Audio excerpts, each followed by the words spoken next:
Hi there, my name is John Tyler. I'm a white guy, as you can tell, right? And the subject of racism I see every night on the news, and it makes me sick and tired. I'll tell you why it does. Because I live in a neighborhood, and I'll show you my neighborhood, but I'd say 70% of my neighbors are black. Another 20% are Hispanic.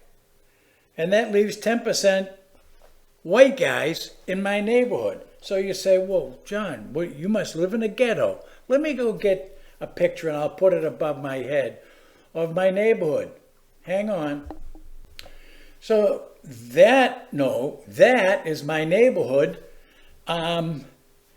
And up and down my street, I live to the right of the brick house that you see. But the neighborhood is clean, it's neat.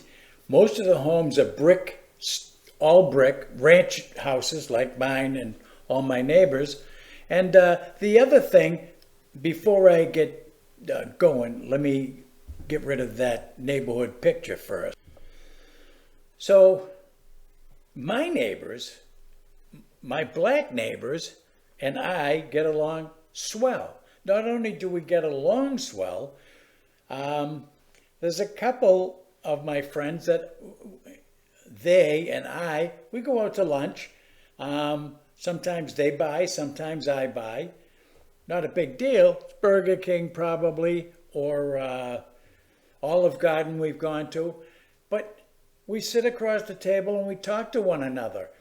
Yes, my black friends will tell you, and they're absolutely right, and they tell me that they're not racist, but they do have some gripes, and the gripes are, almost all of them have expressed this. They say, John, I get pulled over by the cops an unusual amount of times, to which I agree.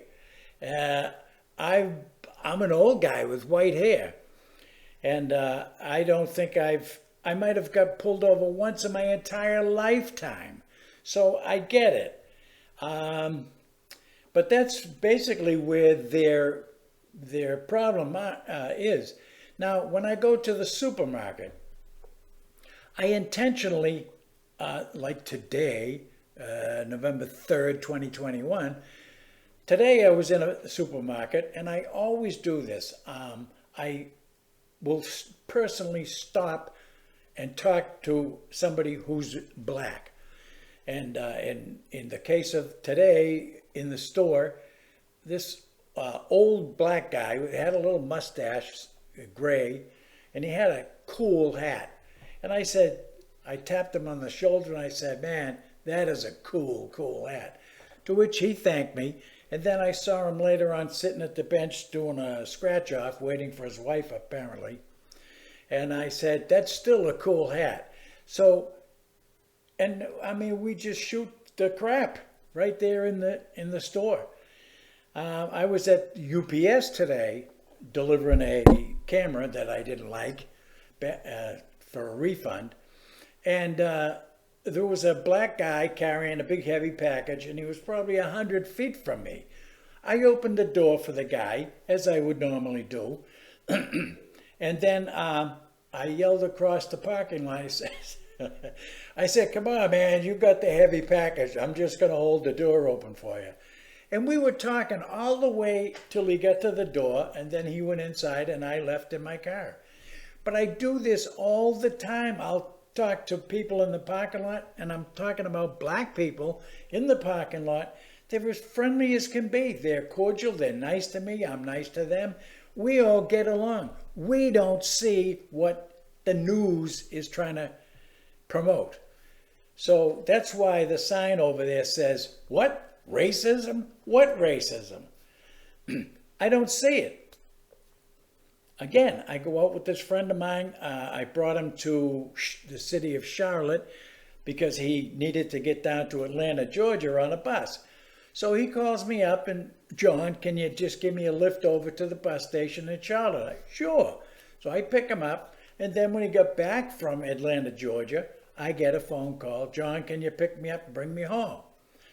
A neighbor. And I said, absolutely yes. Now, you say, well, gee, what's the matter? The guy doesn't have a car? Yes, he does, but he calls a friend of his to go and pick him up. He doesn't want to leave his car in Charlotte. I don't blame him. The thing would be like in New York, stripped, right, by the nighttime. So I don't see it. He doesn't see it. The friend down the street from me that I also go out to eat with, he's got a gripe about the cops pulling him over. And again, I see that, I get it. And maybe they ought to just cut that crap out and we wouldn't have a problem. But most of my black friends and my black neighbors, everybody gets along. Everybody. And we don't see what, as I say, what the newscasters tell us is going on. So it seems to me like they're trying to push division between blacks and whites. We know it, the white guys, and my black friends know it. So we're trying to just, get along like we always have. Is there racism in the world? Yes. Is there racism in the United States? Of course. There's always people that don't like Chinese. They don't like this. They don't like that. They don't like white guys. So it is what it is, and it's always going to be that way because that's the evilness that's in people. But to try to push racism aggravates me. And I study things too a lot. And on my website here on YouTube, I have quite a few different things. One of them is communism. That's who's taken over America in the political party known as the Democrats. Socialism. But in 1923, the communists got together and says, we want to, eventually, we know what's going to divide America. And that's to cause and create a race war. That was 1923. Don't believe me? Google it. 1923, communist says race war. Also Google the 1963 Communist Manifesto on record in Congress. I did. You would be shocked to see what the socialists in government now have accomplished. About 95% of that Communist Manifesto. So again, I think that it's this critical race theory crap, which it is, it's to cause division. And it's doing so. Parents are upset about it. They used to teach in school reading, writing, arithmetic, history, geography, stuff that would help people. Now it's social justice, critical race theory, transgenderism, so that the little kids, they separate them in first grade. You kids stand over there. Now, are you a girl or are you a boy?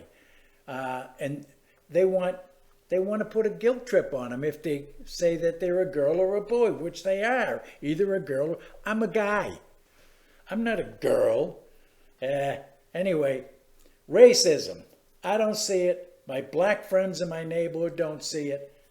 So the only people that see it and are promoting it are the socialists in the news media and the socialists in our government. Hopefully we'll get rid of most of them in 2022.